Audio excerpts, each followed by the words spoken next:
காக்கக்கூடிய வகையிலே தளபதி அவர்கள் இன்றைக்கு களத்திலே இருக்கிறார்.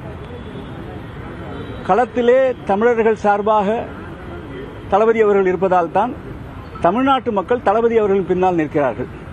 எனவே இந்த சூழ்நிலையிலே என்னையும் நான் தளபதி அவர்களுடைய சிப்பாய்களில் ஒருவராக இணைத்துக் கொள்ள வேண்டும் என்று விரும்பி அவருடைய அனுமதி பெற்று இன்றைக்கு நான் கழகத்திலே இணைந்திருக்கிறேன். 2026 சட்டமன்ற தேர்தல் என்பது தேர்தல் வெற்றி என்பது ஏற்கனவே நிர்ணயிக்கப்பட்ட ஒன்று, நிச்சயமான ஒன்று. நாளை மறுநாள் தளபதி அவர்கள் கோட்டையிலே சுதந்திர கொடியை ஏற்றி வைக்க இருக்கிறார். இந்த நாட்டினுடைய தேசிய கொடியை ஏற்றி வைக்க இருக்கிறார். அடுத்த ஆண்டும் ஆகஸ்ட் 15ஆம் தேதி மீண்டும் தளபதி அவர்கள்தான் கோட்டையிலே கொடியேற்றுவார். எனவே வெற்றி, கழகத்தினுடைய வெற்றி, திராவிட முன்னேற்ற கழகத்தினுடைய வெற்றி நிர்ணயிக்கப்பட்ட ஒன்று. நடைபெறவிருக்கின்ற தேர்தல் 2வது இடத்திற்கு யார் வருவார்கள் என்பதற்கான தேர்தல் தான் நான் கருதுகிறேன். தளபதி அவர்கள் தலைமையிலே கழகத்திலே நான் இன்றைக்கு இணைந்ததிலே மிக பெருமகிழ்ச்சி அடைகிறேன். கழகத்திற்காக என்னாலான அனைத்து பணிகளையும் முயற்சிகளையும் மேற்கொள்வேன்.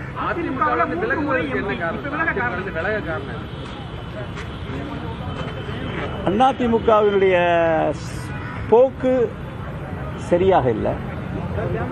அதாவது அதிமுகவினுடைய பொதுச் செயலாளர் திரு இபிஎஸ் அவர்கள் அந்த ஒரு கூட்டணியை பாரதிய ஜனதா கட்சியோடு அமைத்திருக்கிறார். ஆனால் அந்த கூட்டணி அறிவித்ததே மத்திய அமைச்சர் அமித்ஷா அவர்கள் தான். அது மட்டுமல்ல, இன்றைக்கு அமித்ஷா அவர்கள் அறிவிக்கச்சே ஒரு குறைந்த கூட்டணி ஆட்சி என்று சொல்லியிருக்கிறார், குறைந்தபட்ச செயல் திட்டம் என்றும் சொல்லியிருக்கிறார். எதிலே குறைந்தபட்ச செயல் திட்டம் வரும் அதையும் சிந்தித்து பார்க்க வேண்டும்.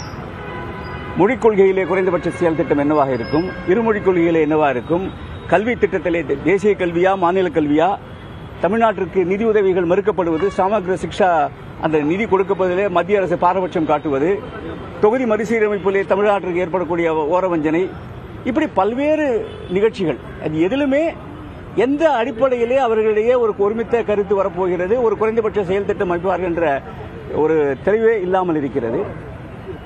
கழகத்தில் அனைத்து இந்திய அண்ணா திராவிட முன்னேற்ற கழகத்திலே பல்வேறு குழப்பங்கள் இருக்கின்றன. பல்வேறு நிர்வாகிகள் இன்றைக்கு அங்கே மனப்புழக்கத்திலே இருக்கிறார்கள். ஒரு சில நபர்கள் திட்டமிட்டு கட்சியை அவர்களுடைய கைப்பிடியிலே வைத்துக் கொண்டு செயல்படுகிறார்கள். அதன் காரணமாகத்தான் எனக்கு அமைப்பு செயலாளர் இந்த பதவியை கொடுத்தார்கள். ஆனால் என்னை அவர்கள் பயன்படுத்திக் கொள்ளவில்லை. அதனால் தான் நாங்கள் இருந்து விலகிறோம். காலம் பதில் சொல்லும். சமீபத்தில் அன்வர் ராஜா வந்தார், கார்த்திக் தொண்டைமான் வந்தார், இன்னைக்கு நான் வந்திருக்கேன். அதாவதுங்க, தமிழ்நாட்டினுடைய வரலாறு எப்பவுமே கூட்டணிகள் வரது சகஜம்தான். ஆனா தமிழ் திராவிட இயக்கத்தை சார்ந்த ஒரு கட்சி, பெரும்பான்மை பலத்தை கொண்டிருக்கிற கட்சி, அதுதான் கூட்டணியை முடிவு பண்ணும். கூட்டணியிலே யார் யார் இருக்குவார்கள், யார் யார் எத்தனை சீட்டுகள் கிடைக்கும், யார் எந்தெந்த தொகுதிகள், எல்லாவற்றையுமே அந்த அணிதான் முடிவு செய்யும், அந்த கட்சி தான் முடிவு செய்யும். இப்படி திமுக கூட்டணியிலே தளபதி அவர்கள் தான் அதை முடிவு செய்வார். ஆனால் அதிமுகவிலே இன்றைக்கு அதை முடிவு செய்யக்கூடிய சுவிட்ச் போர்டாக டெல்லி இருக்கிறது. டெல்லி என்ன சொல்கிறதோ அதற்கு கட்டுப்படுவர்களாகத்தான் இன்றைக்கு அதிமுகவிலே இருக்கின்ற தலைமை இருக்கிறது. எனவே நாளைக்கே தமிழ்நாட்டு மக்கள் என்ன நினைப்பார்கள் என்றால், நாளைக்கே ஒரு கால் அது அத்தைக்கு மீசை முளைத்தால் அதிமுக ஆட்சி வந்ததுன்னா கூட அதில் பிஜேபியினுடைய பங்கு எந்த அளவுக்கு இருக்கும், மத்திய அரசினுடைய தலையீடு எந்த அளவுக்கு இருக்கும், இதையெல்லாம் யோசிப்பார்கள். எனவே இன்றைக்கு எந்த விதமான பிரச்சனையும் இல்லாமல் முன்னேற்ற பாதையிலே தளபதி அவர்களுடைய தலைமையிலே தமிழ்நாடு பீடுநடை போட்டுக் கொண்டிருக்கிறது. இந்த ஆட்சி தொடர்வதற்குத்தான் மக்கள் வாக்களிப்பார்கள். நிச்சயமாக 200 தாண்டுவோம். அதில் எந்த விதமான ஐயமும் இல்ல.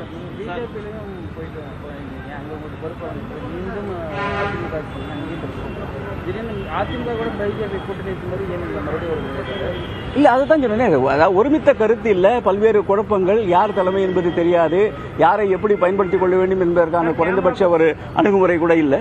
அதனால நீங்க ஏன் பாஜக தான் அடுத்த ஆட்சியை பிடிப்போம் அப்படின்லாம் சொல்றாங்க, நடந்துட்டு இருக்கோம் அப்படின்றாங்க. நீங்க பாஜக சேராம திமுக சேர்றது நான் தான் ஏற்கனவே சொல்லிட்டேன், மண் மொழி மானம் காக்க ஓரணியில் இணைவோம். சார், தொடர்ச்சியாக மைத்ரன் அவர்கள் அதிமுக பாஜக அதிமுக இப்ப திமுக என்ன காரணத்தை தொடர்ந்து கட்சிகள் மாறிட்டே இருக்கு? தொடர்ந்து, அதாவது ஒரு விஷயங்க, தொடர்ந்து கட்சிகள் மாறிட்டோம்னு சொல்றதே ஒரு தவறான வாதம்.